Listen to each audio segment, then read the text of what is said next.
नमस्कार दोस्तों, एक बार फिर से आपका स्वागत है प्लिंथ सिविल्स के ऑनलाइन प्लेटफॉर्म पर। मेरा नाम है गोपाल सिंह राठौड़ और हिस्ट्री की क्लासेस जो अपन ले रहे हैं उसमें आज अपन पहुंच गए हैं पोस्ट मौर्यन एज तक, मतलब मौर्योत्तर काल तक, या फिर कहें उसको उत्तर मौर्योत्तर या उत्तर मौर्य काल। यहाँ तक जब अपन पहुंचे हैं तो खूब सारी सीढ़ी पार करके आए हैं, खूब सारे अपन ने टॉपिक्स इससे पहले के कवर किए हैं एंशिएंट हिस्ट्री के। तो मौर्योत्तर काल जब अपन आज करेंगे तो उससे पहले अपन ने क्या किया, थोड़ा बहुत इससे पहले का उससे कनेक्ट उसको करते हैं। तो अपन देखते हैं कि जो मौर्यन एडमिनिस्ट्रेशन था, मौर्यन जो बड़े बड़े उनके योद्धा हुए थे या बड़े बड़े राजा हुए थे, जिसमें बिंदुसार था, जिसमें चंद्रगुप्त मौर्य था, जिसमें अशोक था। जब तक अशोक था तब तक तो उनका शासन बहुत अच्छे से चल रहा था। लेकिन जैसे मैंने पिछली क्लास में आपको बताया था, खूब सारे ऐसे रीजन, 8-10 रीजन बताए थे, जिसमें मैंने कुछ रीजन बताए थे कि अशोक ने धम्म नीति अपना ली थी। तो उनके मौर्यों का जो काल था वो पतन की ओर अग्रसर होना स्टार्ट हो गया था अशोक के बाद में। फिर मैंने एक कारण आपको बताया था कि साम्राज्य का पतन उसका हुआ, उसका एक सबसे बड़ा रीजन अशोक के बाद में अयोग्य शासकों का आना। अशोक के बाद में आए तो शासक वो इतने कैपेबल नहीं थे, इतने बलशाली नहीं थे, इतना उनमें प्रशासनिक बुद्धि नहीं थी, तो इतने बड़े वास्ट एरिया को, 10 लाख किलोमीटर का जो एरिया था इनका, उनको संभाल सके। तो कहते हैं इनके आसपास का जो इलाका था, सीमांत जो क्षेत्र था, वहां पे विद्रोह हुए, जनता में असंतोष हुआ। और अपन देखते हैं कि बृहद्रथ के टाइम पर खूब सारे ऐसे रीजन देखने को मिले। जनता में असंतोष, भय का माहौल, क्योंकि राजा अयोग्य है। मंत्रियों में गुट निरपेक्ष जो होता है, पहले शासन जो था उसमें गुट बनने लग गए, अलग अलग धड़े बंट गए, सभी आपस में लड़ने लग गए। अयोग्य शासक मैंने आपको बताया। और ये सारी चीजें क्यों हो रही है? तो अशोक के बाद में जो भी शासक आए वो सारे के सारे अयोग्य शासक आए। और बृहद्रथ के टाइम पे स्थितियां इतनी ज्यादा कंट्रोल से बाहर हो गई थी, जनता त्रस्त थी, उनमें डर का माहौल था, भय का माहौल था, असंतोष था। और सबसे बड़ा या रीजन जिसको मैं कह सकता हूं कि मौर्य काल का अंत कैसे हुआ, क्यों हुआ, तो उस टाइम पे यूनानियों ने यह देखा कि यहां का प्रशासन बहुत ज्यादा कमजोर हो गया है। तो यूनानियों ने आक्रमण करते करते करते करते मथुरा आए, मथुरा से आगे पाटलिपुत्र तक आके पहुंच गए, पाटलिपुत्र तक आ गए और वहां पे कब्जा करने की उन्होंने कोशिश। तो पोस्ट मौर्यन एज कैसे स्टार्ट होता है? तो उस टाइम पर जो बृहद्रथ का सेनापति था, जिसका नाम था पुष्यमित्र सुंग, वो एक कैपेबल सेनापति था। किसका? बृहद्रथ का सेनापति था। तो उसने जनता की डिमांड को देखते हुए प्रशासन को संभालने के लिए अंतिम जो मौर्य शासक था बृहद्रथ, उसकी हत्या कर दी। वो पुष्यमित्र सुंग में पढ़ाऊंगा, तब उसकी पूरी स्टोरी बताऊंगा कि क्या क्या हुआ और उसने क्या योगदान दिया। और एक चीज अपन और देखते हैं कि जब पुष्यमित्र सुंग उसकी हत्या करता है, बृहद्रथ की हत्या करता है, तो जनता में कोई विद्रोह नहीं होता है।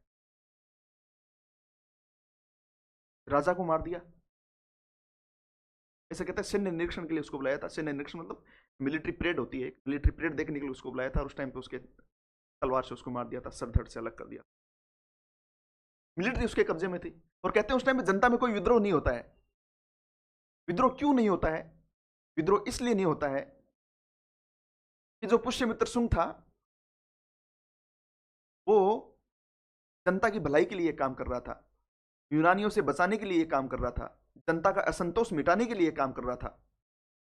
और जो प्रशासन ढीला पड़ गया है, जो प्रशासन को संभालने वाला कोई बचा नहीं है, उसको संभालने के लिए ये काम कर रहा था। इसलिए तत्कालीन साहित्य में कहीं पर भी उसकी बुराई नहीं की गई है। तो दोस्तों अपन पोस्ट मॉडर्न एज की बात कर रहे हैं, और पोस्ट मॉडर्न एज की अपन बात कर रहे हैं तो इसमें अपन देखें खूब सारे छोटे छोटे छोटे राज्य हुए, अलग अलग टाइम पीरियड पे राज्य आते गए।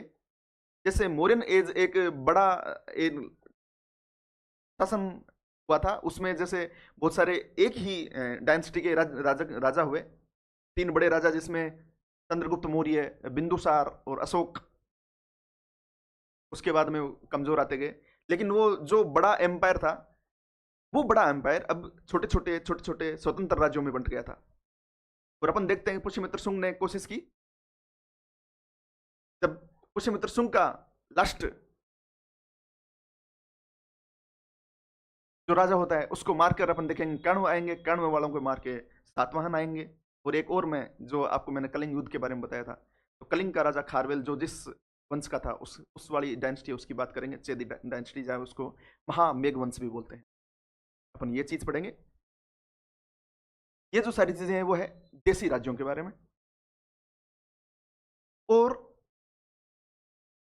विदेशी आक्रमण करके जो विदेशी लोग आए वो भी पोस्ट मॉडर्न एज में भी अपन बात करेंगे उनकी, जिसमें शक आए, सिथेंस आए, और सबसे बड़ी इनमें डायनेस्टी अपन बात करेंगे कुषाण के बारे में, एक बहुत बड़ा राजा कनिष्क हुआ।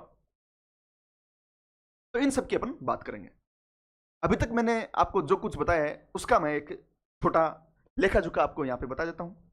उसके बाद में अपन सबसे पहले आज की क्लास में शुंग वंश के बारे में पढ़ेंगे, और कर्ण वंश एक छोटा वंश है, उसके बारे में 2-3 लाइनें हैं, ज्यादा नहीं है, क्योंकि उसका साहित्यिक स्रोत भी नहीं मिलता है, उसके बारे में देखेंगे।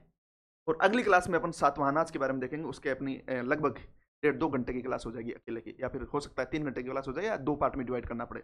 और आज की जो अपनी पूरी क्लास रहेगी वो समर्पित रहेगी शुंग वंश के बारे में, जिसमें पुष्यमित्र शुंग की हत्या करके राजा बनता है।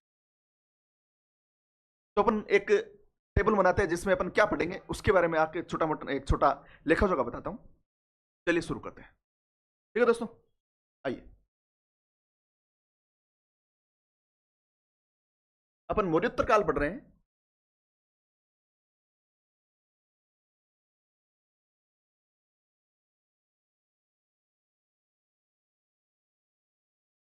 मौर्योत्तर काल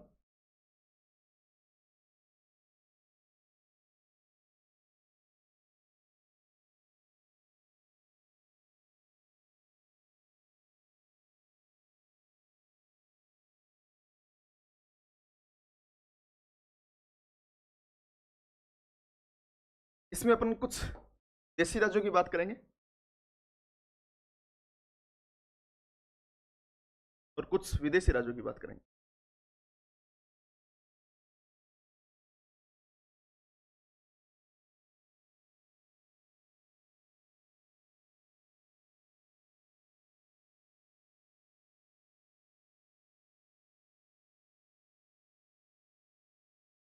देसी राज्य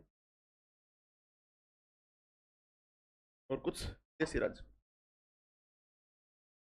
बाहर से आक्रमण हुए थे।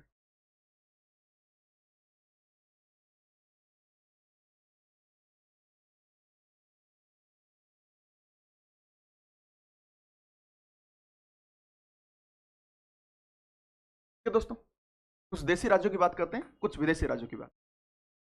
देसी राज्य कौन कौन से थे जिसके बारे में आपको मैंने अभी बताया?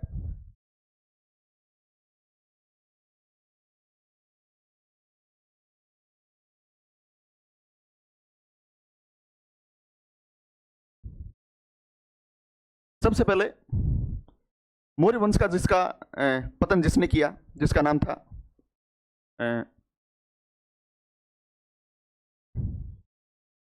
शुंग वंश।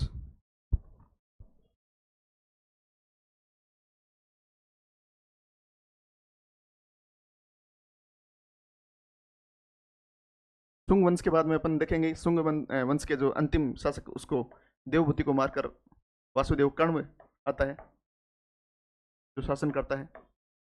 और बाद में देखेंगे कर्ण के जो अंतिम शासक था उसको मारकर तिमुख सातवाहन की स्थापना करता है, सातवाहन वंश की स्थापना करता है। और एक और अलग जिसकी मैं आपको बता रहा था, यदि डायनेस्टी या फिर महामेघवंश।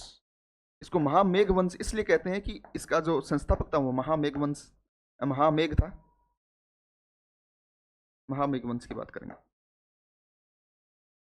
ये अपन को सुंग वंश पढ़ेंगे, कण्व वंश पढ़ेंगे, सातवाहन वंश पढ़ेंगे, उसके बाद में चेदी मेघवंश पढ़ेंगे। इसमें अपन सुंग वंश के बारे में आज जानकारी प्राप्त करेंगे, कण्व वंश की थोड़ी बहुत जानकारी प्राप्त कर लेंगे क्योंकि इसकी ज्यादा जानकारी है भी नहीं। सातवाहन बड़ा एक डायनेस्टी रहा, इसके बारे में पूरी बात करेंगे। इनके बारे में निश्चित कथन नहीं मिलता है, लेकिन देखते हैं कि महाराष्ट्र में इन्होंने इनका जो उत्पत्ति हुई, और कहते हैं कि शकों से इनकी लड़ाई हुई, इसलिए वो नीचे कृष्णा गोदावरी वाले इलाके में चले गए थे। और उसके बाद में इनका गौतमीपुत्र सातकर्णी एक बड़ा शासक हुआ और उसने बहुत बड़े एम्पायर पे शासन किया।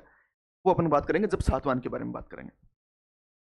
अब अपन देखते हैं विदेशी आक्रमण किसने किसने किए, तो अपन देखते हैं इसमें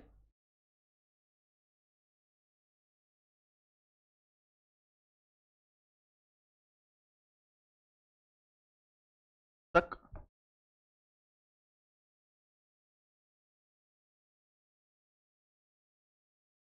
अब इसमें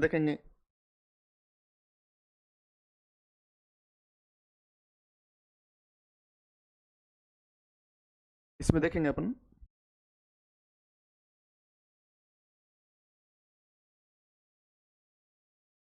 पार्थियन, इसमें देखेंगे अपन सबसे ज्यादा जिसके बारे में चर्चा होगी वो होगी कुषाण के बारे में। कुषाण,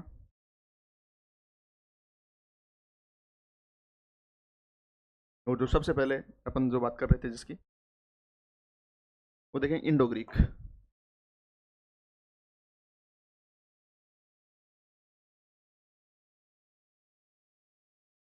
इंडो ग्रीक,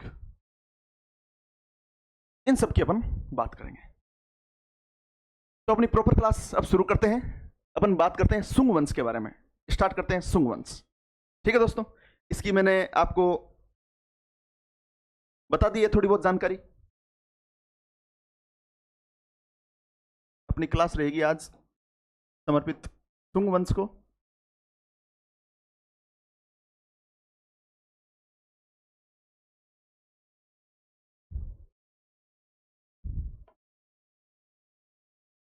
ठीक है दोस्तों, तो पहले की सुंग वंश का स्थापना किसने की, तो मैंने आपको बताया कि अंतिम मौर्य शासक जिसका नाम था बृहद्रथ, उसकी हत्या कर देते हैं पुष्यमित्र सुंग, और वो इसकी स्थापना करता है। तो सबसे पहले इसकी स्थापना किसने की उसके बारे में बात करते हैं अपन।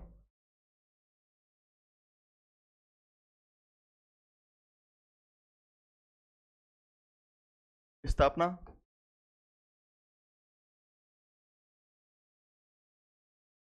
पुष्यमित्र सुंग। ठीक है, स्थापना किस तरह से की, तो मैंने आपको बताया क्या होता है, जनता त्रस्त होती है, यूनानियों का आक्रमण होने के चांसेस ज्यादा होते हैं। कहते हैं कि मथुरा तक आ गए थे, पाटलिपुत्र भी राज करने की कोशिश करने लग गए थे, और आसपास के राज्य जो स्वतंत्र अपने आप को घोषित कर रहे थे।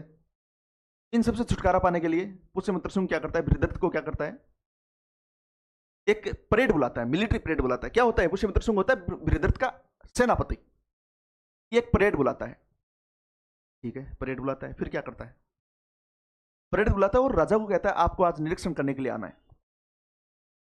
राजा जी आते हैं चल के कि आज तो बढ़िया परेड देखेंगे, मिलिट्री परेड देखेंगे, सैन्य निरीक्षण करेंगे, देखेंगे अपनी सेना में कितनी दम है और किस तरह से किस कैसे, जैसे आजकल होती है मिलिट्री परेड होती है 26 जनवरी पे, 15 अगस्त पे, उसी तरह से जैसे इस टाइम पे प्रधानमंत्री मोदी जी आते हैं, राष्ट्रपति जी आते हैं, उस परेड को देखते हैं अपन लाइव टेलीविजन के माध्यम से, या फिर वहाँ पे जाके लाल किले पे जाके अपन देखते हैं। अब की बात जैसे जयपुर में मिलिट्री परेड आयोजित करवाई थी, तो वहाँ पे बड़े बड़े अधिकारी आते हैं, तो बृहद्रथ आते हैं परेड देखने के लिए।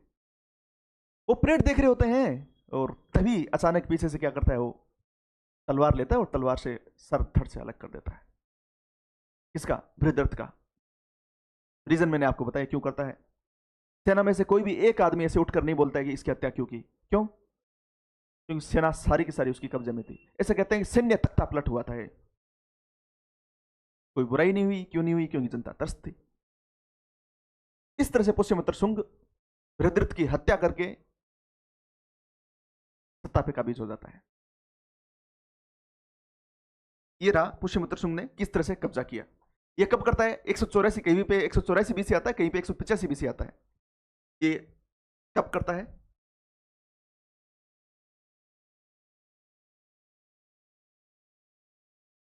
कहीं पे 184 बीसी आता है, कहीं पे 185 बीसी आता है। किसको मारकर? किसको मारकर? अंतिम मौर्य शासक जिसका नाम था बृहद्रथ। क्या होता है? ये बृहद्रथ का ही सेनापति होता है, बृहद्रथ का सेनापति होता है। कौन होता है? पुष्यमित्र शुंग बृहद्रथ का सेनापति होता है दोस्तों। ठीक है, आगे चलिए। अब इसने ये काम तो कर दिया, शुंग वंश की स्थापना तो कर दी, लेकिन जो राजकाज है वो तो अभी भी वैसा ही है।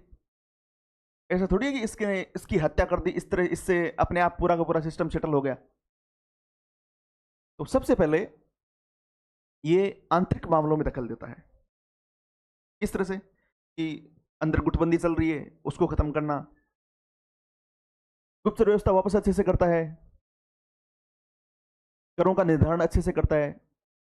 इस तरह सबसे पहले वो आंतरिक व्यवस्था लाता है। क्या करता है? आंतरिक व्यवस्था इतनी मजबूत करता है कि वापस जो मौर्य काल में जैसे लोग थे उस तरह से लोग वापस अच्छे से सर्वाइव करने लग जाते हैं।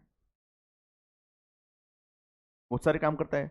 इसमें अपन देखेंगे इसके सैन्य अभियान, क्या सैन्य अभियान करता है। अपन देखेंगे इसकी धार्मिक नीति कैसी थी, धर्म के माध्यम से कैसे इसने सुधार किए। साहित्यिक स्रोत देखते हैं इसके कि इसकी जानकारी अपन को कहाँ कहाँ से प्राप्त होती है। अपन ये सारा चीज पढ़ रहे हैं, चिट्ठा पढ़ रहे हैं, तो इसके बारे में कहीं तो कुछ जानकारी प्राप्त होगी, तो उसके बारे में सारी जानकारी देखेंगे। ठीक है दोस्तों, एक पानी पी लेता हूँ, उसके बाद वापस स्टार्ट करते हैं।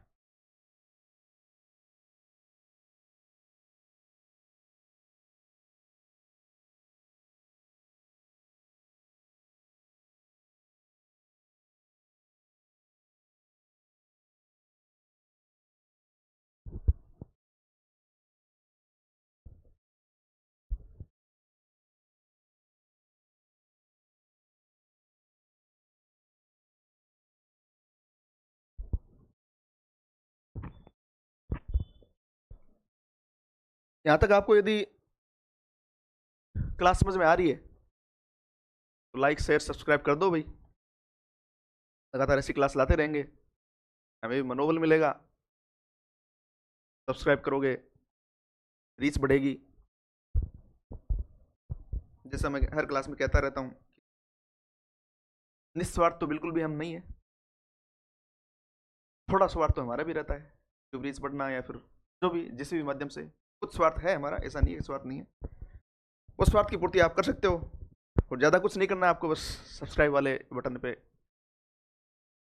अंगूठा लगा दो, हाथ लगा दो, कुछ भी लगा दो, बस वो सब्सक्राइब हो जाए। लाइक शेयर, ये थोड़ा क्लास को और अच्छे से करने के लिए, क्लास दूसरी क्लास वापस लाने के लिए प्रेरित करता है। इसलिए इससे पहले कि यदि आपने क्लास नहीं देखी है तो इससे पहले अपन ने प्लेलिस्ट बना रखी है इंडियन हिस्ट्री नाम से, उसमें जाके आप सारी की सारी क्लास इससे पहले की देख सकते हो, और अपन यहाँ पे सारी चीजें करवाएंगे। अपन एंशियंट हिस्ट्री पूरी करवाएंगे, उसके बाद में मिडाइवल कराएंगे, मॉडर्न करवाएंगे, वर्ल्ड हिस्ट्री भी करवाएंगे, सारी चीजें करवाएंगे। तो अपन बेसिक डिटेल देख लिए कि स्थापना पुष्यमित्र शुंग ने की, किसकी हत्या करके? बृहद्रथ की हत्या करके। कब की? 184 बीसी या फिर 185 बीसी कहते हैं। और इसके अपन देखते हैं कि शुंग वंश का साहित्यिक स्रोत क्या है। मतलब शुंग वंश अपन बात कर रहे हैं तो शुंग वंश की अपन सारी की सारी चीज 184 बीसी, किसको मारा, स्थापना कब हुई, किसने की, ये कब कहाँ मिलती है? ये मिलती है स्रोतों में। तो इसके साहित्यिक स्रोत देखते हैं अपन, उसकी बात करते हैं।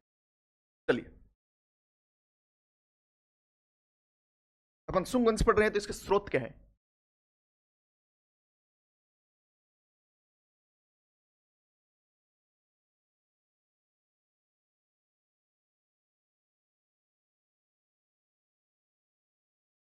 राइटिंग थोड़ी सी ऐसी है सर, क्या कोशिश करते हैं अच्छी करने की, लेकिन फेल हो जाते हैं कई बार।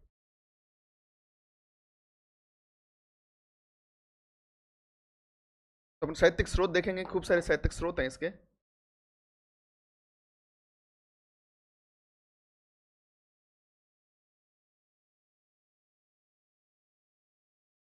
ठीक है दोस्तों।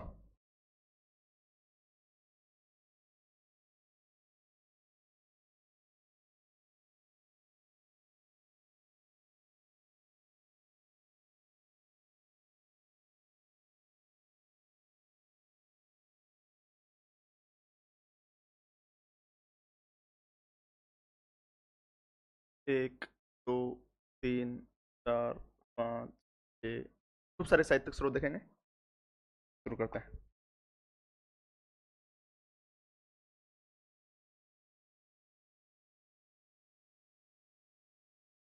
स्रोतों की भी बात करूं, एक तो पतंजलि का महाभाष्य, कैसे कहते हैं कि पतंजलि ने इसके बारे में बताऊंगा, अश्वमेध यज्ञ भी करता है, ब्राह्मण धर्म का एक बड़ा अनुयायी होता है, तो अश्वमेध यज्ञ करता है। तो अश्वमेध यज्ञ में जो पुरोहित होते हैं वो पतंजलि होते हैं। तो एक तो पतंजलि का महाभाष्य,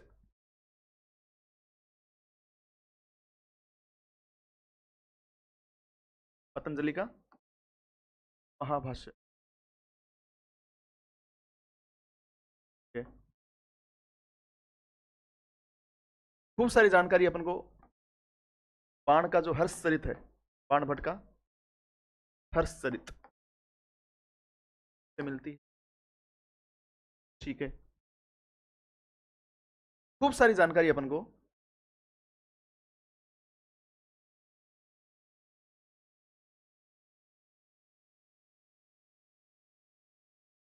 पाणिनि के अष्टाध्यायी से मिलती, ठीक है। और बताइए सर। खूब सारी बौद्ध ग्रंथ दिव्य वेदांत से मिलती है, बौद्ध पुस्तक जो दिव्य वेदांत है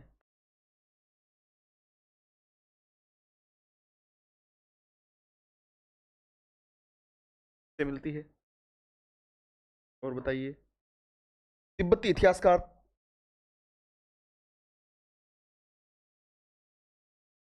इतिहासकार तारानाथ लामा खूब सारी बातें बताता है।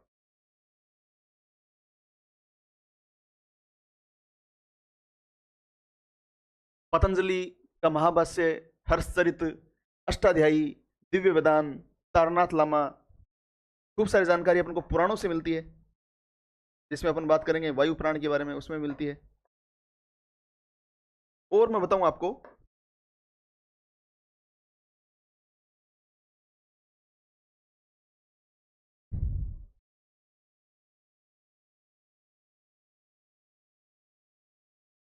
गार्गी संहिता से अपन को खूब सारी जानकारी मिलती है,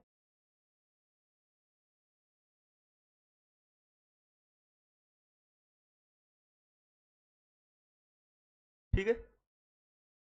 एक अयोध्या अभिलेख मिलता है,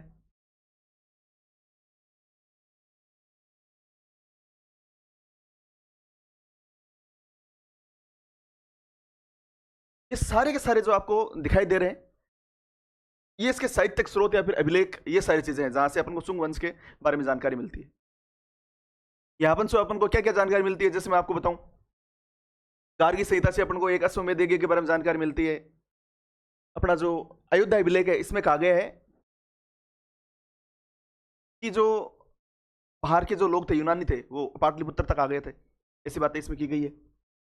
पतंजलि के महाभाष्य में आपको अश्वमेध यज्ञ के बारे में जानकारी मिलती है। बाण के हर्षचरित में आपको बहुत सारी बातें मिलती है। मालविका अग्निमित्र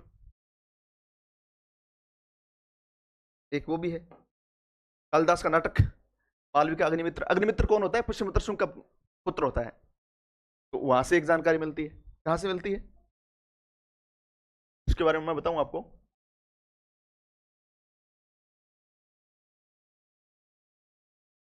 मालविका अग्निमित्र,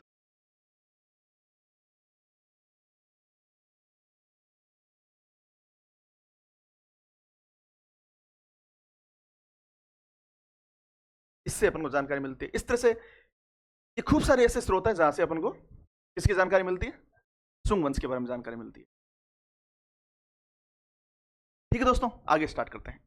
ये हो गया इसका साहित्यिक स्रोत। साहित्यिक स्रोत अपन ने देख लिया।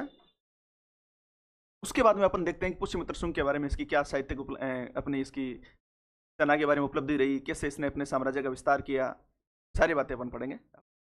आगे चलते हैं। अब अपन सारी की सारी बातें जो करेंगे वो पुष्यमित्र शुंग के बारे में और इसके राज्य के बारे में करेंगे।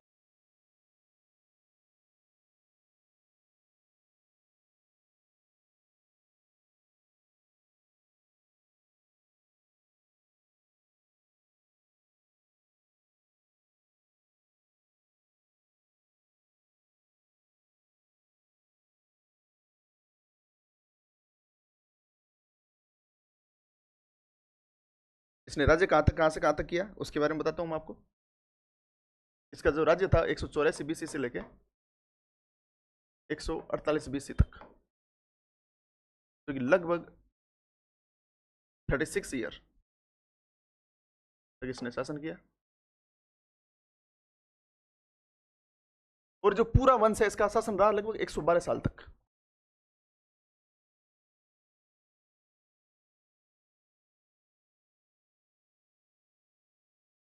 आज यहां बैठ जाओ, धीरे से आ जाओ, इधर आ जाओ।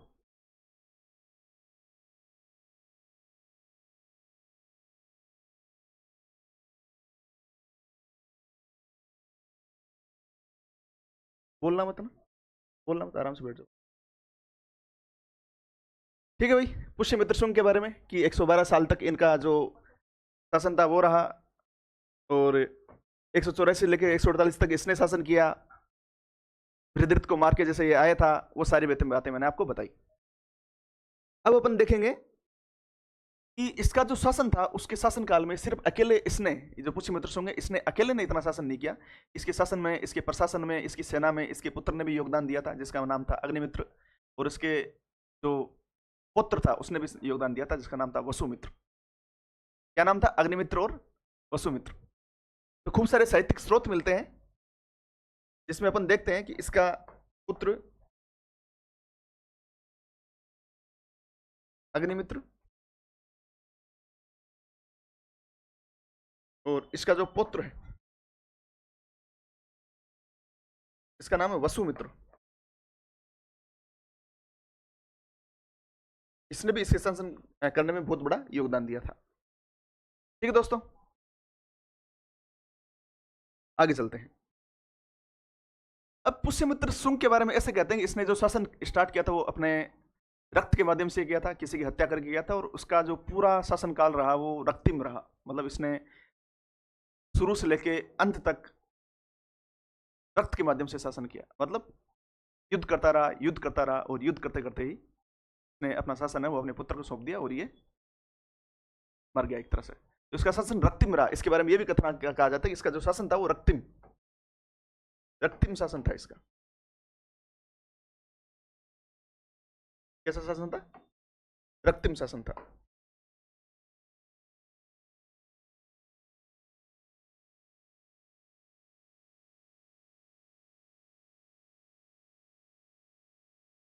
ठीक है दोस्तों, अपन देखते हैं इसके कैसे अभियान थे, क्या थे, वो सारी चीजें अपन बात अब करेंगे। आगे चलते हैं। एक इसके बारे में कहते हैं कि इसने, जो पुष्यमित्र शुंग था, इसने कभी भी सम्राट या राजा ये उपाधियां ग्रहण नहीं की। तो क्या की?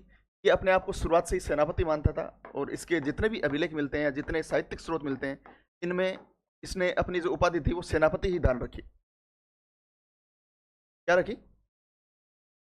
सेनापति ही धारण रखी। इसकी जो उपाधि थी वो सेनापति के बारे में इसने कहा कि मैं सेनापति हूं और मैं राजा या सम्राट ऐसा कुछ भी क्या नहीं करूंगा, धारण नहीं करूंगा, या फिर ऐसी कोई उपाधि धारण नहीं करूंगा। ठीक है, और बताइए। अब पढ़ते हैं इसका साम्राज्य के संगठन के बारे में। इसका साम्राज्य कैसा था और कैसे इसका साम्राज्य चला। ठीक है, आगे चलते हैं। इसके साम्राज्य का संगठन पढ़ेंगे अपन।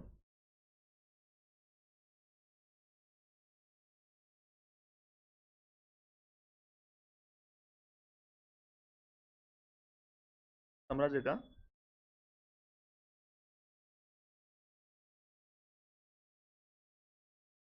संगठन, कैसे इसका साम्राज्य चला।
स्टूडियो में खेलते खेलते दो तीन बच्चे आ गए थे, थोड़ी देर बैठे रहे, देख रहे थे हमारी क्लास कैसी लग रही है। अभी तक की क्लास देखी तो शायद समझ में नहीं आया वो क्या पढ़ा रहे हैं, कौन सुंग है, कौन क्या साम्राज्य का संगठन है, इनको कुछ आइडिया नहीं था। 5 से 5 साल के बच्चे थे, कह रहे थे जाए क्या, तो मैंने कहा हाँ। पहले आए थे, थोड़ी देर देखे, वापस गए। उनका रिव्यू कैसा है हमें तो नहीं पता, कि उनको तो पता नहीं है कुछ। आप रिव्यू दे दीजिए, सब्सक्राइब लाइक वगैरह कर दीजिए। तो अपन आगे साम्राज्य के संगठन के बारे में, इसका साम्राज्य का संगठन कैसे था। अपन ने देखा कि इसने जो जितना भी पूरा साम्राज्य था उस पर शासन किया, तो शासन करने से पहले इसको कैसा शासन मिला था और उसका संगठन उसने किस तरह से बनाया, क्या क्या उसने किया, वो सारी बातें मैंने आपको बताया था। आंतरिक संगठन इसने अपना मजबूत किया, जो आंतरिक संगठन था कैसा था। आंतरिक संगठन उस टाइम पे बिखरा हुआ था, तो बिखरे हुए को उसने मजबूत किया। बाद में क्या किया, बाद में आसपास के जो स्वतंत्र वगैरह राज्य थे, जो विद्रोह करने की कोशिश कर रहे थे, उनको कब्जे में लेने की कोशिश की, यूनानियों से लड़ा भिड़ा, वो सारी बातें अपन पढ़ेंगे इसके साम्राज्य के संगठन में। ठीक है दोस्तों, शुरू करते हैं।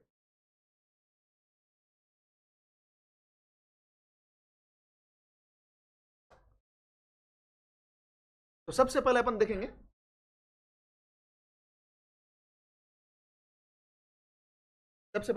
कि इसका जो मध्य प्रदेश वाला जो इलाका था ये बहुत दूर पड़ रहा था। जैसे मैं आपको ये एक डायग्राम बना के बताऊं,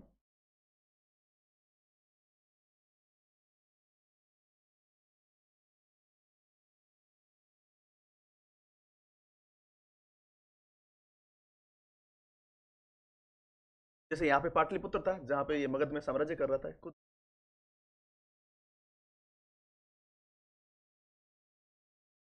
तो इसका जो ये इलाका था, यहाँ वाला जो इलाका था, ये वाला इलाका, इस पे डायरेक्ट शासन नहीं कर पा रहा था, डायरेक्ट रूल नहीं कर पा रहा था। तो इसने क्या किया, अपनी एक और राजधानी, ये एक राजधानी पाटलिपुत्र थी, इसने दूसरी राजधानी यहाँ पे विदिशा स्थापित कर ली, मध्य प्रदेश में जो होता है। दूसरी राजधानी इसने स्थापित कहाँ पे कर दी, विदिशा। पहला चेंज तो इसने ये, ठीक है। उसके बाद में क्या किया, उसके बाद में इसने खूब सारे सैन्य अभियान किए। इसमें बात करूंगा आपको विदर्भ, विदर्भ पे इसने विजय प्राप्त की, विदर्भ में। उसके बाद में आपको बताऊंगा कि कलिंग से भी लड़ाई हुई थी, और यूनानियों पर भी इसने सारे अटैक, जो यूनानियों ने अटैक किए तो इनको उन्होंने क्या किया, यूनानियों के अटैक को इसने विफल किया, उनको हराना, एक तरह से हराया उनको। चलिए दोस्तों आगे देखते हैं अपन विदर्भ पर विजय किस तरह से प्राप्त की इसने।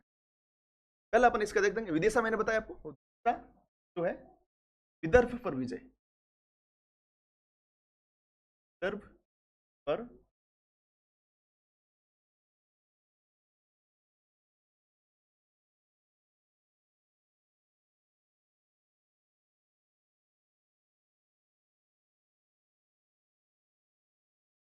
तो अपन देखें विदर्भ पर विजय।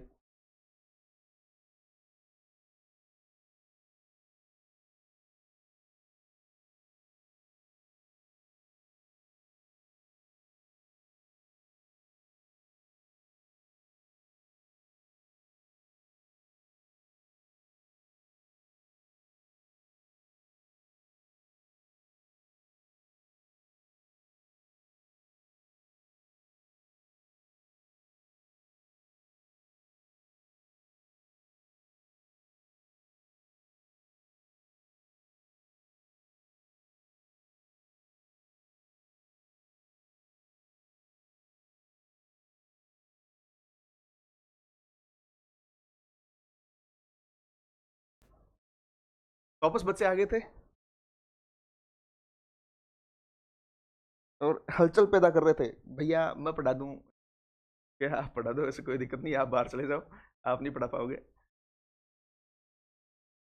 कुछ समय बाद में पढ़ा पाओगे, अभी पढ़ने की उम्र है, पढ़ लीजिए। 5 से 6 साल के बच्चे थे, तो इसका मतलब ये है कि वो कुछ अपनी प्राइमरी क्लासेस ले रहे होंगे, उनको भी सिखाएंगे अभी क्लास के बाद में, उनको प्राइमरी क्लासेस के बारे में उनको भी बताएंगे।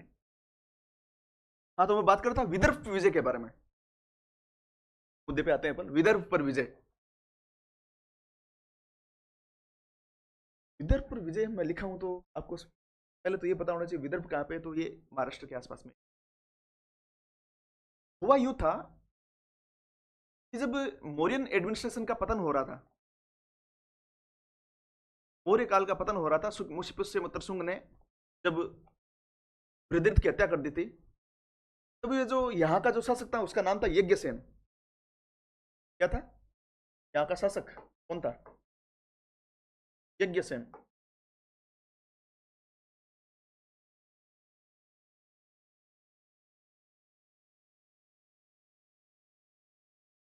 तो ये जो यज्ञसेन है ये रिलेटिव था, किसका रिलेटिव था? ये रिलेटिव था मौर्यों का। तो ये जो विदर्भ वाला जो इलाका है वो मौर्यों ने क्या दे रखा था इसको, प्रतिनिधित्व के तौर पर, वहां का प्रतिनिधित्व है, वहां का गवर्नर तो है, तो एक तरह से गवर्नर बना रखा था विदर्भ का। यज्ञसेन क्या था उस टाइम पे? शासक, या फिर अपन कह सकते हैं इसको कि पहले गवर्नर था, बाद में ये शासक बन जाता है।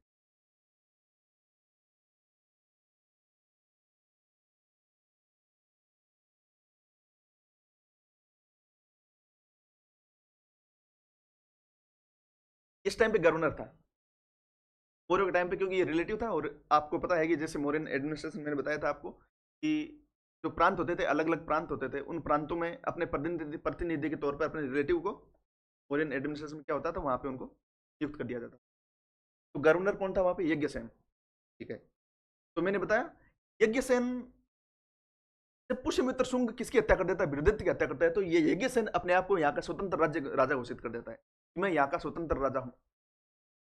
ठीक है, यहां तक बात ठीक है। उसके बाद में क्या होता है?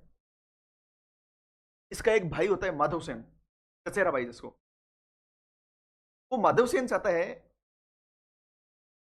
कि जो ये सुंग वंश है, तो जो ये सुंग वंश है, ये बड़ा डायनेस्टी है, इनके पास पावर ज्यादा है, तो क्यों ना मैं यहाँ पे स्थापित हो जाऊं, क्योंकि ये तो स्वतंत्र राज्य स्थापित करके बैठा है, तो इन पे कम से कम वो अटैक तो करेंगे, लेकिन मैं यदि यहाँ पे स्थापित हो जाऊं तो मैं इनके साथ में अलाई हो जाऊंगा, इस सुंग वंश के साथ में अलाई हो जाऊंगा, और यहाँ का प्रतिनिधित्व मेरे पास मिल जाएगा, और मैं यहाँ का राजा बन जाऊंगा तरह से, या फिर गवर्नर बन जाऊंगा। इसी बात की बातचीत करने के लिए वो अग्निमित्र, जो कि पुष्यमित्र शुंग का पुत्र होता है, अग्निमित्र, इससे बात करके आ रहा होता है। ये बात पता लग जाती है यज्ञसेन को। यज्ञसेन को जब यह बात पता लग जाती है, तो वो क्या करता है? माधव सेन को अपनी जेल में डाल देता है, और ये जेल वाली बात पता लग जाती है अग्निमित्र को। अग्निमित्र का वो मित्र होता है, कौन मित्र होता है? माधव सेन। तो ये यज्ञसेन को बोलता है अग्निमित्र की, यज्ञसेन तूने जो तेरे चचेरे भाई को पकड़ रखा है वो मेरा मित्र है, उसको छोड़ दे। यज्ञसेन नहीं मानता है कि ये तो देशद्रोही है एक तरह से मेरे लिए, मैं कैसे छोड़ सकता हूं इसको। लास्ट में एक शर्त रहता है कि मेरा एक बहनोई है। किसका? यज्ञसेन का बहनोई है, यदि आप उसको छोड़ देते हो, सुंग वंश के कंट्रोल में होता है वो, आप यदि मेरे बहनोई जिसको आपने कैप्चर कर रखा उसको छोड़ते हो, तब मैं इसको यज्ञसेन, जो माधव सेन है, उसको छोड़ दूंगा। यज्ञसेन ये कहता है।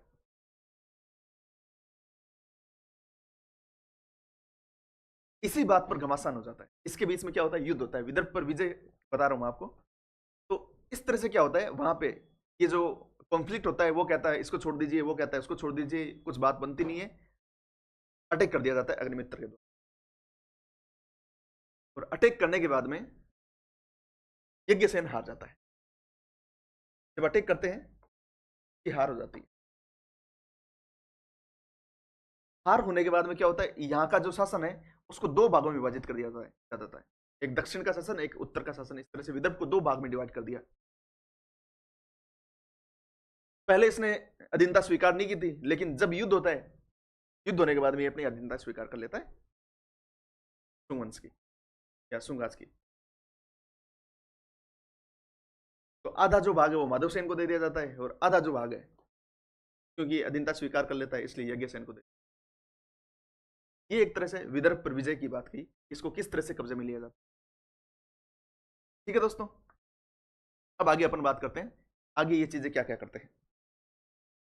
अब पढ़ेंगे अपन एक ऐसी बात जो कुछ इतिहासकार कहते हैं कि ये चीज हुई थी, कुछ इतिहासकार कहते हैं कि ये चीज नहीं हुई थी। वो है कलिंग के खारवेल का आक्रमण। खारवेल, क्योंकि कलिंग में जो सबसे महान राजा जिसको कहते हैं, यदुवंश का जो सबसे महान राजा था वो खारवेल ही हुआ था। तो कुछ जो साहित्यिक स्रोत है, कुछ जो इतिहासकार है जैसे वीएससी में थे डॉक्टर जायसवाल हैं, वो तो कहते हैं कि आक्रमण हुआ था। उस आक्रमण में, उस जो आक्रमण था उसमें पुष्यमित्र शुंग की मृत्यु हो गई। सॉरी, मृत्यु नहीं हुई थी, हार हो गई थी, और वहां का जो मगध का साम्राज्य है उसको अधीन करना पड़ा था, वहां का राजकोष है वो उसके अधीन देना पड़ा था, वहां का प्रशासन वो खारवेल को अधीन देना पड़ा था। ये बातें कौन बोलते हैं? ये एक तो वी एस स्मिथ बोलते हैं, इतिहासकार रहे हैं, और एक बोलते हैं डॉक्टर जायसवाल। वो क्यों बोलते हैं? इसका एक रीजन है। इसका रीजन ये है कि जो खारवेल का हाथी गुम्फा अभिलेख है उसमें लिखा हुआ है कि हमने बृहस्पति मित्र को अधीन कर लिया है। बृहस्पति मित्र कौन है? तो इसमें इस चीज का उल्लेख है, बृहस्पति मित्र जो है वो बृहस्पति मित्र पुष्यमित्र शुंग जो है उसी का पर्यायवाची है। बृहस्पति मित्र कोई दूसरा नहीं है, बृहस्पति मित्र तो वही है। कौन है बृहस्पति मित्र? पुष्यमित्र शुंग ही है। इस चीज को आधार मानकर जायसवाल, डॉक्टर जायसवाल है, वो कहते हैं कि खारवेल का आक्रमण हुआ था, एक 165 बीसी में हुआ था, एक 161 बीसी में हुआ था। 165 का ज्यादा सफल नहीं हुआ, लेकिन 161 बीसी में जो आक्रमण हुआ उसमें पुष्यमित्र शुंग को उसने अधीन कर लिया, वहां का साम्राज्य उसके अधीन कर लिया। ये कुछ ही लोग कहते हैं, ये वाली जो थ्योरी कुछ ही लोग कहते हैं, लेकिन जो मेजोरिटी है, इसमें आर एस त्रिपाठी है या फिर इनके और भी खूब सारे जितने इतिहासविद हुए, मेजोरिटी इतिहासकार ये कहते हैं कि ये जो आप बात कर रहे हो खारवेल की और पुष्यमित्र शुंग की, ये तो समकालीन नहीं, टेम्पररी नहीं थे, कंटेम्पररी नहीं थे। और जब ये समकालीन नहीं थे तो इनके बीच में युद्ध कैसा? एक थ्योरी ये है कि उसने आक्रमण किया था, एक थ्योरी है नहीं किया था। और मेजोरिटी में जो थ्योरी है वो कहते हैं कि ये कंटेम्पररी नहीं थे और आक्रमण नहीं हुआ था। ठीक है, चलते हैं, अब आगे बताओ। दो चीजें अपन ने देख ली, विदर्भ पर विजय देख ली, और दूसरी मैं आपको बताऊं, मैंने आपको बताया एक दूसरी, खारवेल का आक्रमण।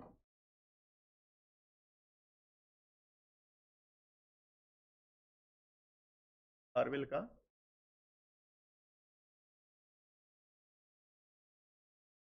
दो थ्योरी है, एक का समर्थन करते हैं स्मिथ जायसवाल, एक का समर्थन करते हैं आर एस त्रिपाठी।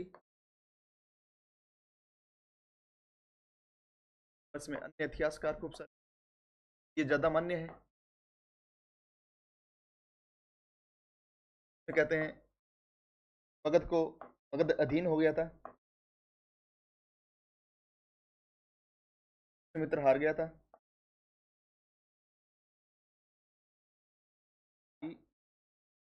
हार पता कौन है? खारवेल रहता है, ये बात है। अब आगे बात अपन करेंगे यूनानियों के आक्रमण के बारे में।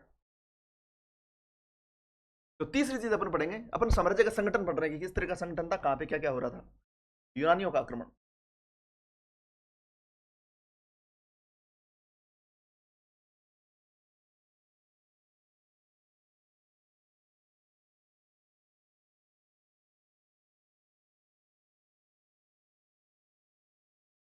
जब अपन यूनानियों का आक्रमण पढ़ रहे हैं तो अपन देखेंगे इन्होंने खूब सारे आक्रमण किए थे दोस्तों, इन्होंने खूब सारे आक्रमण किए थे। तो यहां पे अपन देखते हैं, जैसे मैंने एक बात पहले बताई थी आपको कि इनके शासन में, इनके प्रशासन में, इनकी सेना में इसके पुत्र ने भी योगदान दिया था, इसके पुत्र ने भी योगदान दिया था। तो अपन यहाँ पे खूब सारे अटैक देखते हैं, लेकिन जो दो बड़े अटैक हुए उनकी अपन बात करेंगे। तो पहला जो अटैक हुआ था उसमें अग्निमित्र ने यूनानियों को हराया था, जिस टाइम पे उनका याद डेमिट्रियस था, जिसको अपन दिमित्र कहते हैं। और दूसरी बार जिसने आक्रमण किया था वो मिनांडर ने किया था, जिसको वसुमित्र ने हराया था। ये दोनों चीजें अपन पढ़ेंगे।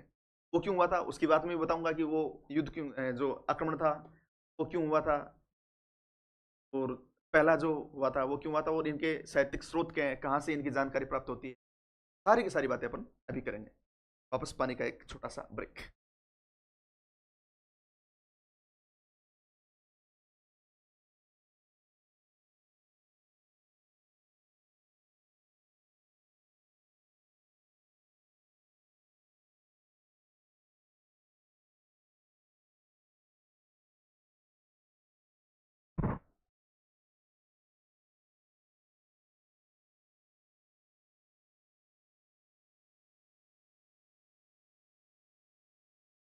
कहां तक आगे थे अपन? यूनानियों के आक्रमण में, और अपन बात करेंगे इसका पहला आक्रमण, पहले की आक्रमण की अपन बात करेंगे। चलिए चलते हैं।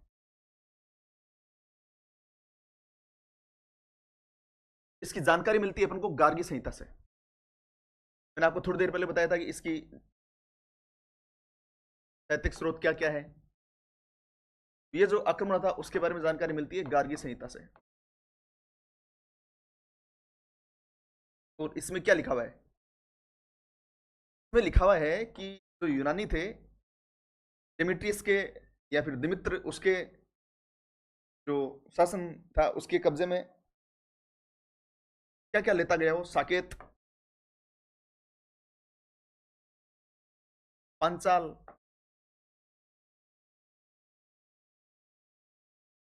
और मथुरा तक आ गया था। साकेत तक आ गया था, साकेत ले लिया था, पांचाल ले लिया था, और मथुरा, ये सारे कब्जे में ले लिए थे उसने। और ये कब्जे में लेते लेते लेते लेते ये पाटलिपुत्र की सीमा तक आ गया था। तब ये गार्गी संहिता में उल्लेख मिलता है कि इनको जो हराने वाला था, इनका जो डटकर सामना किया, वो पुष्यमित्र शुंग का जो बच्चा था, जो पुत्र था अग्निमित्र, उसने इनको हराया। तो इनको हराया किसने? शासक कौन था? दिमित्र। रानियों की तरफ से कौन था? दिमित्र। वर्सेज इधर कौन था? अग्निमित्र। अग्नि,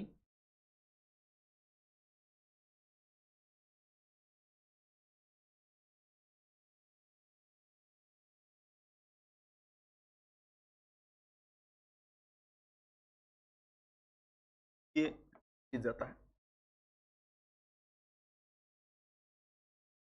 तो यूनानियों का पहला आक्रमण की बात कर रहा हूं, इसका उल्लेख मिलता है गार्गी संहिता में। कहां तक आ गए थे? साकेत, पांचाल, मथुरा तक आ गए थे, पाटलिपुत्र तक आने वाले थे। दिमित्र उनकी तरफ से था, अग्निमित्र सुंग वंश की तरफ से था, विजय अग्निमित्र की हो जाती है। इस तरह से इस अटैक को फेल कर देते हैं। सबसे बड़ी उपलब्धियों में से एक उपलब्धि ये थी। क्या बताओ? बताएंगे। दूसरे के बारे में ये जानकारी मिलती है कि जो ये हुआ था आक्रमण लगभग शुरुआत में, सुंग वंश के शुरुआत में हुआ था। और जो दूसरा जो आक्रमण हुआ था वो हुआ था जो पुष्यमित्र सुंग थे उनके अंतिम शासनकाल में, कि उनका शासनकाल अंतिम रूप से चल रहा था, उस टाइम पे उन्होंने अश्वमेध यज्ञ किया था। क्योंकि ये ब्राह्मण धर्मावलंबी थे, तो ये यज्ञ करने में ज्यादा विश्वास रखता था। उसने 2 अश्वमेध यज्ञ किए थे। मैंने आपको बताया था कि किसमें कहां पे मिलता है इस बारे में जानकारी। तो इनके अश्वमेध यज्ञ के जो घोड़ा था उसको सिंधु नदी के पास में यूनानियों ने, जिनका सेनापति कहते हैं कि मिनांडर था, या फिर शासक जो मिनांडर था, उसने पकड़ लिया। घोड़ा पकड़ लिया तो मतलब उसको या तो छुड़ाओ, या फिर वो एरिया आपके हाथ से निकल गया। अश्वमेध में यही होता है, जहां जहां घोड़ा गया वो एरिया मेरा। जिसने पकड़ लिया वो तो या था युद्ध करे, युद्ध नहीं करते हो आप, उससे युद्ध नहीं करते, वो छोड़ देता है तो वो एरिया आपका, उसने अधीनता स्वीकार कर ली। और यदि वो पकड़ लेता है तो आप युद्ध करते हो और वो जीत जाता है तो वो एरिया उसका। तो इसमें पुत्र वसुमित्र, इसका पुष्यमित्र शुंग का जो पुत्र है वसुमित्र, वो जाके मिनांडर को, ऐसा कहते हैं, हरा देता है। और उनसे वो घोड़ा छीन लेता है। चलो दूसरे अटैक की बात अपन कर। दूसरा अटैक, यूनानियों का दूसरा अटैक क्या होता है? अश्वमेध यज्ञ होता है। अश्वमेध यज्ञ घोड़ा होता है, पकड़ में आ जाता है किसके? यूनानियों द्वारा, यानी इसको पकड़ लेते हैं। ओके। कौन छुड़ाता है? छुड़ाता कौन है?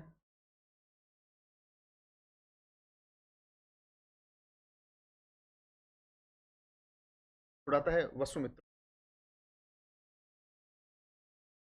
मित्र कौन होता है? पुष्यमित्र सोम का मित्र है क्या? ये जो होता है पुत्र होता है। क्या होता है? पुत्र होता है। ये सारी सारी बातें अपन को मिलते हैं दूसरा चौटे हुआ था उसके बारे में। और इसका वर्णन कहां मिलते हैं? वो मिलता है कालिदास के नाटक मालविका अग्निमित्र में। ऐतिहासिकता ऐतिहासिकता क्या है? ऐतिहासिकता नाम थोड़ा सा आ नहीं रहा है, ऐतिहासिकता। हाँ, अब ठीक है। या फिर इसका वर्णन कहां पे मिलता है अपन को? ये मिलता है मालविका अग्निमित्र में। मालविका अग्निमित्र, बार बार इसका नाम आ रहा है, मालविका अग्निमित्र, मालविका अग्निमित्र, मालविका अग्निमित्र। ये क्या स्टोरी है? तो ये प्रेम कहानी है। ये किसकी प्रेम कहानी है? ये अग्निमित्र और विदर्भ की एक राजकुमारी होती है जिसका नाम होता है मालविका, के बीच की प्रेम कहानी है। कहते हैं कि अग्निमित्र की दो पहले से रानियां थी। एक का नाम शायद धारिणी थी, एक का नाम अरिरिका, ऐसा कुछ था। उनके पास में एक दासी होती है जिसका नाम होता है मालविका, जो कि दासी के भेष में वहां पे होती है। राजा को किसी दिन कोई चित्र दिखाता है उसका, और राजा उस पर सम्मोहित हो जाते हैं और उसको प्रेम संबंध में उसके पड़ते, धीरे धीरे उससे मिलने लगते हैं। सारी बातें होती रहती है। तब उनकी रानियों को पता लग जाता है अपना जो राजा है वो उसके प्रेम प्रसंग में पड़ गए। वो क्या करती है, उस मालविका जो है उसको कैद में डलवा देती है। लेकिन होता यूं है कि धीरे धीरे पता लग जाता है कि भी वो भी जो रानी है, रानियों को पता लग जाता है कि मालविका जो है वो भी राजकुमारी है। और जब उनको पता लगता है कि ये राजकुमारी है, तो लास्ट में इसकी हैप्पी एंडिंग होती है और मालविका की शादी हो जाती है। ये एक मालविका अग्निमित्र का एक छोटा सा सार है। हालांकि इतनी बड़ी एक नाटक को मैं 1 मिनट के अंदर समाहित नहीं कर सकता, लेकिन फिर भी मोटा मोटा स्टोरी इसका ये है कि इसकी प्रेम कहानी, जो प्रेम प्रसंग है वो इस तरह से है। अभी तक अपन ने खूब सारी चीजें कर ली है, जिसमें अपन ने इसके साम्राज्य का संगठन, ये यहाँ तक साम्राज्य का इसका संगठन किस तरह का था, ने राजगद्दी पर स्थापित कैसे की, इसने इसका शासन कैसे स्थापित किया, विदर्भ पर विजय इसने कैसे प्राप्त करी, के साहित्यिक स्रोत कौन से हैं, उन सभी बातों में अपन ने कर लिया है। अब आगे अपन क्या करेंगे? अब अपने ये सारी चीजें कर ली तो अपन को मोटा मोटा अंदाजा हो गया कि ये कहां से कहां तक शासन करते थे। लेकिन फिक्स यदि मैं बताऊं आपको, तो अपन देखेंगे साम्राज्य का विस्तार इनका कहां से कहां तक था। का साम्राज्य विस्तार कहां से कहां तक था? साम्राज्य विस्तार।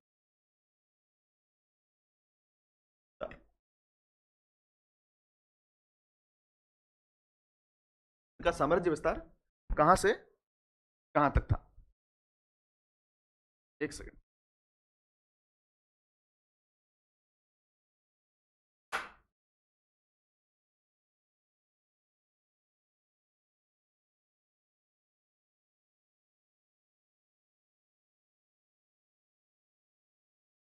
हाँ तो दोस्तों,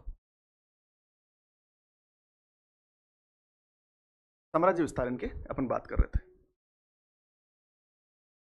तो चलिए बताता हूं आपको इनका साम्राज्य विस्तार।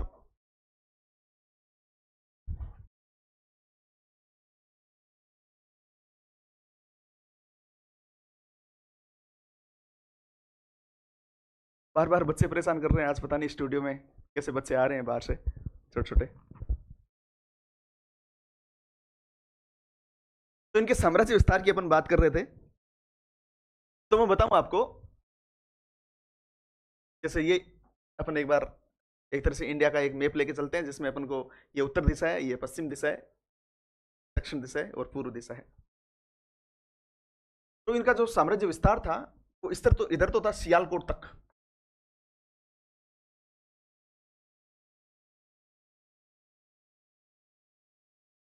इधर था सिंधु नदी तक। मैंने कहा था सिंधु नदी पर युद्ध हुआ था मेनांडर के साथ में।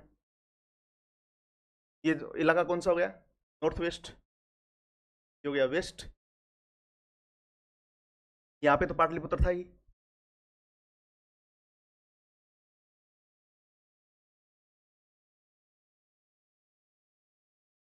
नॉर्थ में मैंने आपको बताया था विदर्भ पे इसने शासन कर लिया था, तो विदर्भ, और यहाँ पे कलिंग तक।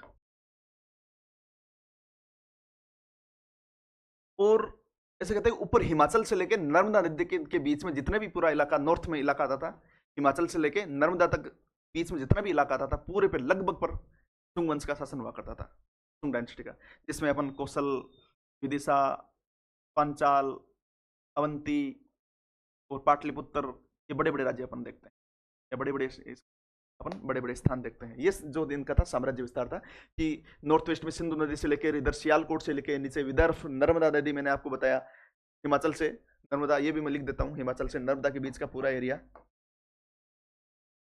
हिमाचल टू नर्मदा, ये पूरा एरिया, ठीक है, ये पूरा एरिया। और इधर कलिंग का एरिया, नीचे विदर्भ का, इधर कलिंग का, इधर पाटलिपुत्र का। ये जो एरिया था साम्राज्य विस्तार में, इनका जो साम्राज्य विस्तार था ऊपर से नीचे तक ऐसा था। साम्राज्य विस्तार के बाद में अपन पढ़ेंगे इनके बारे में धार्मिक जो इनके क्रियाक्रम वगैरह हुए थे उनके बारे में। अश्वमेध यज्ञ हुआ था, जैसे 2 अश्वमेध यज्ञ किए थे। कितने किए थे? 2 अश्वमेध यज्ञ किए थे। उल्लेख कहाँ मिलता है? मालवी का अग्निमित्र। दूसरे मैंने आपको बताया था, दूसरा युद्ध हुआ था जिसका यूनानियों के साथ में दूसरा बड़ा अटैक हुआ था, तो उसका उल्लेख आपको मतलब मालवी का अग्निमित्र में मिलता है। क्यों अश्वमेध यज्ञ कर रहा है? क्योंकि ब्राह्मण धर्मावलंबी था, और ब्राह्मणों में अश्वमेध यज्ञ करना, वाजपेयी यज्ञ करना, सारी परंपराएं प्राचीन काल से चली आ रही थी। और कहते हैं इसने तो 2 अश्वमेध यज्ञ किए थे। ये मैंने आपको थोड़ी देर पहले बताया था कि अयोध्या जो अभिलेख है उसमें मिलता है अपन को, इसने 2 जो अश्वमेध यज्ञ वो किए थे। ठीक है, पहला अश्वमेध यज्ञ कब किया था? पहला अश्वमेध यज्ञ किया था विदर्भ की विजय के बाद में। विदर्भ के बारे में मैंने आपको तो बताया था कि विदर्भ विजय किस तरह से हुई थी। विदर्भ में मैंने आपको एक चीज बताना भूल गया था, जो उनकी सीमा जो निर्धारित की थी, वर्धा नदी, अपन पेनगंगा, वेनगंगा, वर्धा, ये ज्योग्राफी में पढ़ते हैं, वो वाली जो वर्धा है, वो वर्धा नदी विदर्भ में वर्धा नाम से एक जगह भी आती है, वर्धा नदी है जो उसको सीमा निर्धारित की थी कि वो वर्धा नदी है, वो उसकी सीमा थी। तो पहला इन्होंने अश्वमेध यज्ञ किया, अश्वमेध यज्ञ जो किया वो विदर्भ की विजय के बाद में, और दूसरा अपने शासन के अंतिम काल में, लास्ट सालों में उसने किया, वो मैंने आपको बताया था, जिसमें घोड़ा किसने पकड़ लिया था? यूनानियों में पकड़ लिया था, बाद में वसुम छुड़वा लिया था। ठीक है, आगे चलो। अब आते हैं इसकी धार्मिक नीति के ऊपर। अश्वमेध यज्ञ के बारे में छोटी सी बातें मैंने बता दी, अब इसके आते हैं धार्मिक नीति।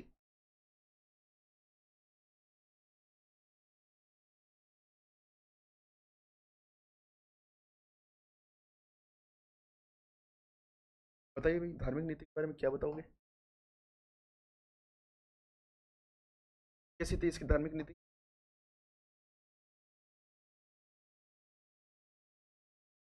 इसकी धार्मिक नीति में बात करूं, एक तो कहते हैं ना कि इसने ब्राह्मण जो मत था उसको अपनाया, ये ब्राह्मण था। और जो बौद्ध ग्रंथ है जैसे दिव्य वदान है या फिर तारानाथ लामा है, ये कहते हैं कि बुद्धों का सहारक था एक तरह से। कहते हैं कि जो अशोक ने 84,000 स्तूप बनाए थे, जो कि वो भी उसी में उल्लेखित है, उन सभी को तुड़वा दिया। किसने तुड़वा दिया? पुष्यमित्र शुंग ने तुड़वा दिया। तो कहते हैं कि बुद्धों का एक तरह से सहारक या फिर बुद्धों का खत्म करने वाला पुष्यमित्र शुंग को कहते हैं। लेकिन ये जानकारी कई बार अतिशयोक्ति लगती है। क्यों लगती है? क्योंकि इसी ने सांची के स्तूप को निर्माण करवाया, बड़ा बड़ा करवाया उसको। भरूच के स्तूप पर चार दीवारी बनवाई, 7 फीट ऊंची चार दीवारी बनाई। इसकी कला में जो बात करेंगे अपन, इसने इसके शासनकाल में जो लकड़ी के जंगले हुआ करते थे, तोरण द्वार जो लकड़ी के हुआ करते थे, वो पत्थर के बनने स्टार्ट हो गए, प्रस्तर के द्वार बनने स्टार्ट हो गए। और भी बहुत सारे इसने स्तूप ऐसे अपन को साक्ष्य मिलते कि उसने बनवाए। हो सकता है इसमें कुछ सत्यता रही हो, क्योंकि ये धर्मावलंबी क्या था, ब्राह्मण था, इसलिए इसने अश्वमेध यज्ञ वगैरह भी करवाए थे। लेकिन इसमें पूरी तरह से जो सत्यता है वो नहीं प्राप्त होती है। तो हो सकता है कि बौद्ध धर्म ने तुलनात्मक रूप से करने के लिए अशोक ज्यादा बौद्ध धर्म का परिचालक था, लेकिन पुष्यमित्र शुंग था वो इतना नहीं था।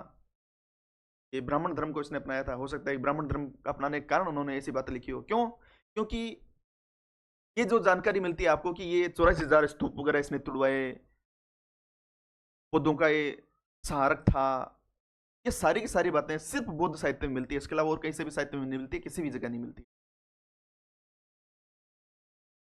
इसकी धार्मिक नीति जो पाली भाषी हुआ करती थी, पाली भाषा, उसको उसने संस्कृत भाषा में बदल दिया। इसकी जो राजकीय भाषा थी, राजकीय भाषा को इसने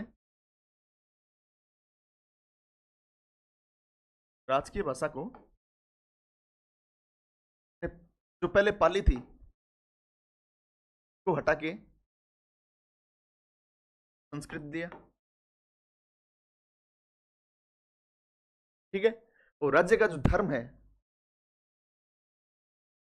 राज्य का जो धर्म है,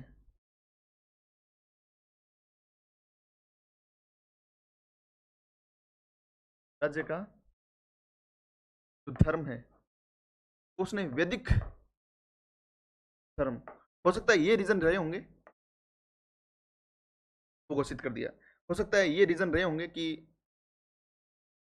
जो बौद्ध ग्रंथ है उसमें अपन को मिलता है कि ब्राह्मणों का सहायक था और बुद्धों का हंता था। ठीक है, ये दो मुख्य बातें। और क्या मुख्य बातें? आप देखते हो मनुस्मृति, जो आज मनुस्मृति जो पढ़ी जाती है, उस मनुस्मृति जो मनुस्मृति था उसकी जो आप वर्तमान में पढ़ते हो उसकी रचना इसके समय पे हुई थी। वर्तमान जो मनुस्मृति है वो इसी के समय रची गई थी। वर्तमान का जो भाव था, उससे पहले मनुस्मृति आ गई थी, लेकिन वर्तमान में जो आप पढ़ते हो वो सारी सारी बातें इसके शासनकाल में स्टार्ट हुई थी, वंश में स्टार्ट हुई थी। ये इनकी धार्मिक नीति के बारे में कुछ कुछ बातें। और क्या पढ़ेंगे इसके बारे में? लगभग सारी चीजें अपन ने पढ़ ली है। मैंने बताया आपको इसके धर्म असहिष्णु किस तरह से नहीं था ये। अब आगे चलते हैं अपन इसके बारे में। लगभग चीजें अपन ने कर ली है, इसकी थोड़ी सी कला बच गई है। कला में भी मैंने आपको लगभग बता दिया है। भरूच के स्तूप को उसने 7 फीट ऊंचा बनवाया। सांची स्तूप का इसने पुनर्निर्माण वगैरह करवाया। इसकी दीवारें बहुत ऊंची ऊंची, 54 फुट ऊंची दीवार बनाई उसकी। 120 फुट इसका व्यास बनाया।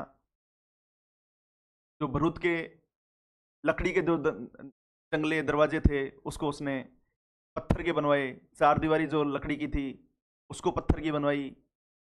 4 बड़े बड़े तोरण द्वार बनवाए भरूच में। ये इसका कला में योगदान है। ये इसका कला में योगदान है। तो कला में क्या क्या योगदान है वो एक बार मैं लिख के बता देता हूं। कला में योगदान। क्लास हो गई है 1 घंटे 4 मिनट।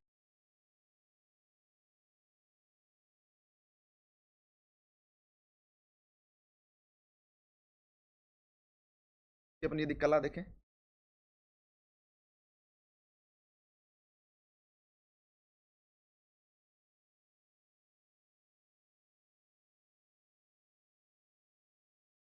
इसकी अपन कला की यदि बात करें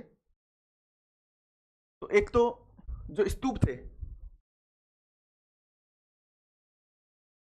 पहले जो इसके दरवाजे या फिर खिड़कियां वो किसके? लकड़ी के हुआ करते थे। किसके? लकड़ी के हुआ करते थे। उसको बदल कर इसने पत्थर के कर दिए, या फिर प्रस्तर के कर दिए। क्या जंगले कह सकते हैं अपन, क्या थे? लकड़ी के जंगले थे पहले, चेंज होके पत्थर के बना दिए। ठीक है, इसके अलावा सांची का जो वर्तमान स्वरूप आपको मिलता है,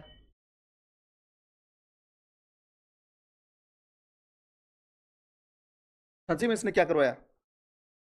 सांची के स्तूप को बढ़ाकर इसने 54 फुट का कर दिया, अभी बताया था मैंने आपको, और व्यास उसका 120 फुट कर दिया।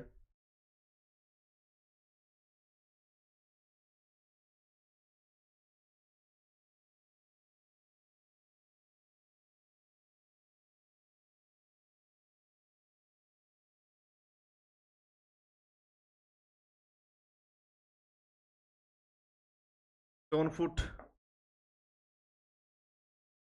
बढ़ा दिया, जो उसकी गोल गहराई थी, और 120 फुट व्यास, ये बताया मैंने आपको, व्यास कर दिया। ठीक है, और उसने क्या किया? भरूच का जो स्तूप था उसके चारों ओर 7 फीट ऊंची दीवार,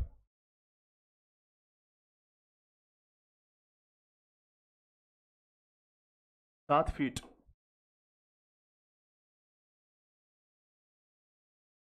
या फिर इसको फीट भी बोल सकते हैं,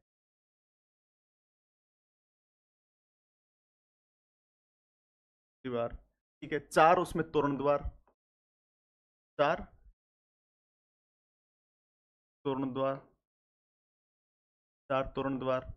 ये चीज इसने की कला के क्षेत्र में। तो इस तरह से अपना सुंग वंश एक तरह से लगभग खत्म हो जाता है, क्योंकि पुष्यमित्र सुंग के अलावा इसमें भी कोई अच्छे, बाद में अपन देखते हैं कि बड़े शासक का योगदान अपन को साहित्य में नहीं मिलता है, साहित्यिक जानकारी नहीं मिलती है। इसका जो अंतिम शासक था, जिसका नाम था अपना देवभूति, क्या था शासक का नाम? देवभूति। उस देवभूति को किसी का,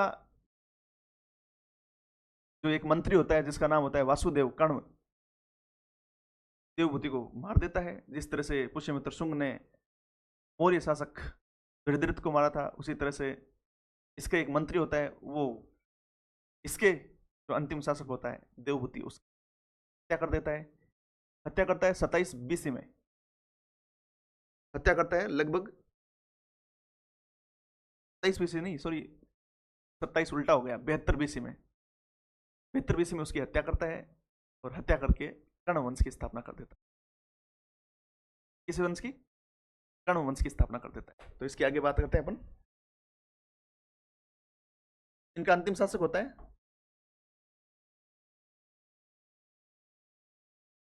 अंतिम शासक कौन होता है? देवभूति।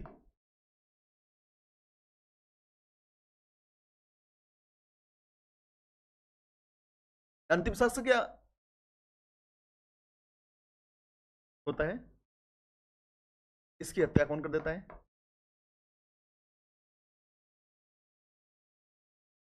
इनका एक मंत्री होती है वसुदेव कर्ण। मंत्री कौन होता है? वसुदेव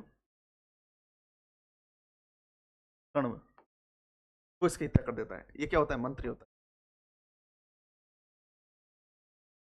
कब करता है? 72 BC में देवभूति की हत्या कर देता है। देवभूति की हत्या करके वसुदेव कण्व कर्ण वंश की स्थापना करता है।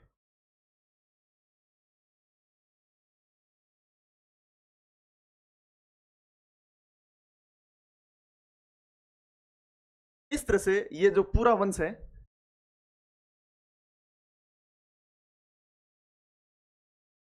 शुंग वंश,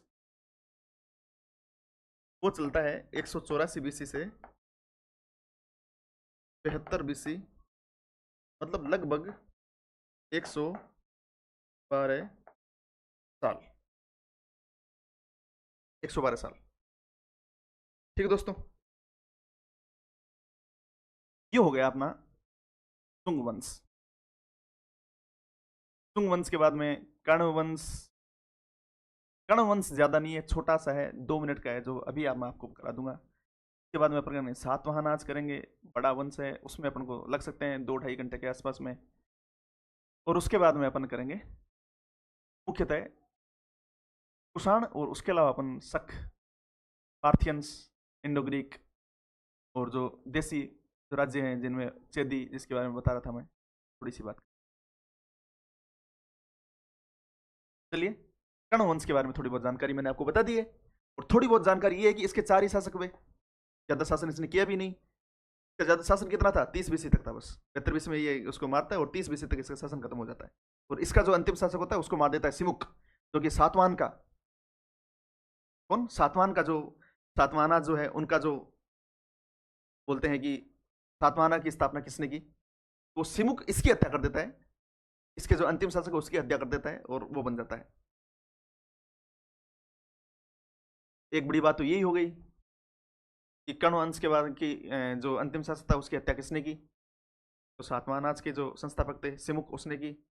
इन्होंने किसको मारकर अपने वंश की स्थापना की, उन्होंने देवभूति को मारकर, जो पुष्यमित्र सुंग के क्लैन से था, सुंग क्लैन से था या सुंग डायनेस्टी से था, वो हत्या करके देवभूति की, ये आता है। इसके 4 कौन कौन थे, इसके चारों का नाम था, एक का नाम था वसुमित्र, एक का नाम था नारायण, एक का नाम था भूमिपुत्र, और एक का नाम था सुशर्मा, या जिसको सुशर्मन भी कहते हैं। सुशर्मन की हत्या कौन कर देता है, सिमुक कर देता है। ये भी ब्राह्मण धर्म से थे, और सातवाहन आ जाएंगे वो भी ब्राह्मण धर्म से आते हैं। तो पुष्यमित्र सुंग, इसने डायनेस्टी स्थापित की, सुंगाज, सुंगाज भी ब्राह्मण थे।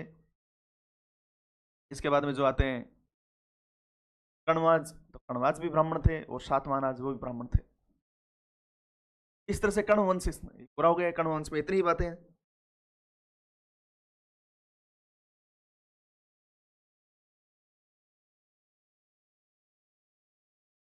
तो कर्ण वंश के बारे में आपको मैं थोड़ा बहुत बोर्ड पे लिख के बता देता हूँ, बोर्ड पे बताता हूँ कैसा क्या है, जिससे आपको कवर भी कर सको। तो इसके थोड़ी बहुत बातें मैंने बता दी है। इसके 4 ही शासक थे, एक का नाम था वसुमित्र, एक का नाम था नारायण, एक का नाम था सुशर्मा,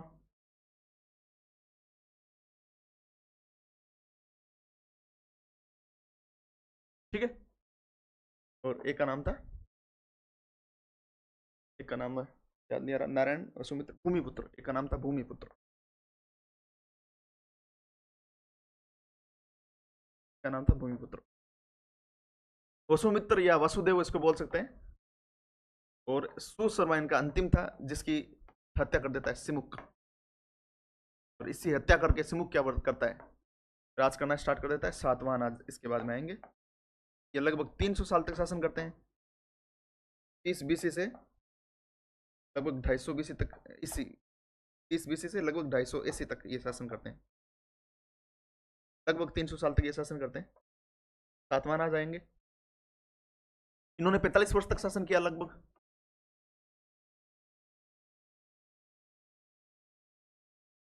इस तरह से कर्ण वंश भी पूरा हो जाता है। अब अगली क्लास में अपन सातवाहनाज की बात करेंगे, जो लगभग 2 घंटे के आसपास की या 2.5 घंटे के आसपास की क्लास रहेगी। इसमें यदि आपको कुछ समझ में आया है, यदि आप इससे सीख सकते हो कुछ, तो प्लीज़ तो शेयर कर देना, सब्सक्राइब कर देना, लाइक कर देना। मैं गोपाल सिंह राठौड़ प्लिंथ सिविल्स की तरफ से आभार, इस क्लास से विदा लेता हूँ। अगली क्लास में अपन सातवाहनाज करेंगे। Thank you.